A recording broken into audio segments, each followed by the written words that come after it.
जितना आपका समर्पण उतना उस तरफ से भगवान संभाल लेंगे।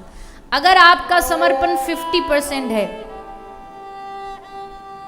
तो भगवान बाकी के जो 50% बचे वो संभाल लेंगे। जिस दिन आपका समर्पण 60% हो गया, भगवान तो उसको 60% संभाल। जिस दिन 100% हो गया, ठाकुर जी 100% हमारे उस जीवन की नैया को अपने हाथ में संभाल। होता क्या है, एक छोटा सा बच्चा होता है, 2-3 महीने का बच्चा। उस 2-3 महीने के बच्चे की देखभाल कौन करता है? उसको खाना पिलाना सुलाना, कब भूख लगी है कौन करता है? बोलो ना जोर से, माँ। बच्चे को कहना तो नहीं पड़ता कि अब जी 12 बज गए, लाओ हमारे दूध का समय हो गया, 12 बज गए, इसके दूध का समय हो गया, ये माँ ध्यान रखती है। अब इसके भूख का समय हो गया, कौन ध्यान रखेगा? उसकी माँ ध्यान रखेगी। जब बच्चा कुछ भी नहीं करता तो सब कुछ उसकी माँ करती। लेकिन अब बच्चा थोड़ा थोड़ा बड़ा होने लगा, 7, 8, 9 साल 10 साल का हो गया। अब बच्चा कुछ कुछ करने लगता है, और जब बच्चा कुछ कुछ करने लगता है तो माँ कुछ कुछ उसका करना काम छोड़ देती है। फिर बच्चा 20-22 साल का हो गया, अब बच्चा सब कुछ करने लगता है, और जब बच्चा सब कुछ करने लगता है तो फिर माँ सब कुछ करना छोड़ देती है कि अब ये अपना ध्यान, अब 20-22 साल के बच्चे को मैया नहलाएगी थोड़ी, उसको पता खुद उठेगा, नहाएगा धोएगा, स्कूल जाएगा, कॉलेज जाएगा, अपने काम पे जाएगा। ठीक वैसा ही भगवान का समर्पण का नियम, जब हम सब कुछ अपने आप करते हैं तो भगवान सब कुछ हम पे छोड़ देते, तू ही कर।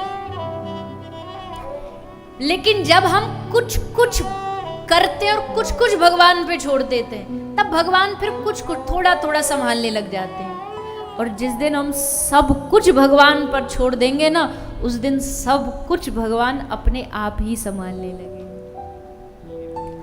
अभी हमारा बीच वाला सिस्टम है, कुछ कुछ वाला है कि कुछ तो भगवान पे सौंप दिया और थोड़ा अपने आप को मालिक, अपना मैंपना तो आ ही जाता है। लेकिन जिस दिन ठाकुर जी कहते तू सब कुछ छोड़ देगा, हम सब कुछ संभाल लेंगे, ये समर्पण आएगा कैसे?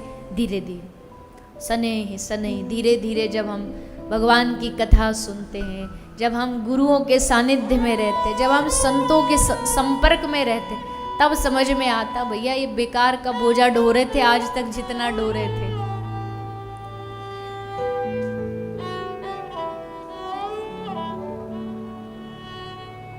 मैं कई बार उदाहरण देती हूँ, एक माता, बूढ़ी माता चारे की गठरी सर पे धर के जा रही थी, रास्ते में उसको बैलगाड़ी वाला मिल गया। बैलगाड़ी वाला बोला, मैया जिधर तू जा रही उधर ही मैं जा रहा हूँ, आज हमारी बैलगाड़ी में बैठ जा और तुझे तेरे गंतव्य तक रास्ता से मैं पहुंचा देता हूँ। तो माता बैलगाड़ी में बैठ गई, और जब बैलगाड़ी में बैठी तो कैसे बैठी है?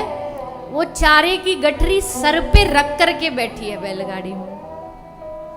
तो बैलगाड़ी वाला बोला, माता तू ये चारे की गठरी नीचे रख दे, इसको सर पे रख के क्यों बैठी है? तो माता बोली, नहीं नहीं भैया, तेरी बैलगाड़ी पे पहले से मेरा ही इतना वजन है, ऊपर से चारे का वजन भी रख दूं? नहीं नहीं, इतना अत्याचार नहीं करूंगी मैं। उसने कहा, री मैया कैसी बावरी है तू, ये तेरा वजन भी यही बैलगाड़ी उठा रही है और चारे का वजन भी बैलगाड़ी उठा रही है। बस इतनी सी बात ही हमें समझ नहीं आती। जो ये माता कर रही है ना, वही काम हम भी करते हैं। भगवान कहते हमारी शरण में आ जा, आ तो गए, पर फिर भी दुनियादारी की जिम्मेदारी की गठरी सर पे धर के घूम रहे, जबकि वजन हमारा भी और हमारी जिम्मेदारियों का भी उठा तो ठाकुर जी रहे। जैसे चारे का भी और अम्मा का भी वजन तो बैलगाड़ी उठा रही, पर अम्मा को ये लगता है कि नहीं, हम तो अपना वजन खुद ही उठाएंगे, और बेकार में मेहनत करके सर पे जिम्मेदारियों की गठरी लिए घूम रहे। ठाकुर जी हंसते होंगे हमें देख करके कि भैया तेरी क्या औकात कि तू जिम्मेदारियां उठा सके, पर चल तुझे अगर बोझा ढोने का शौक है तो ढो, ढोता रहे, और वही ढोते हम, ढोते ढोते सारा जीवन निकल जाता है। अब देखो, मैं आपसे ये नहीं कह रही कि जिम्मेदारियों से भाग जाना, बात को समझिएगा, भाग जाने के लिए नहीं कहा जा रहा, पर ये कहा जा रहा है कि जिम्मेदारियां तो निभाओ, पर भीतर ये जागृति रखो कि कर हम नहीं रहे हैं, करने और कराने वाले हमारे ठाकुर जी हैं।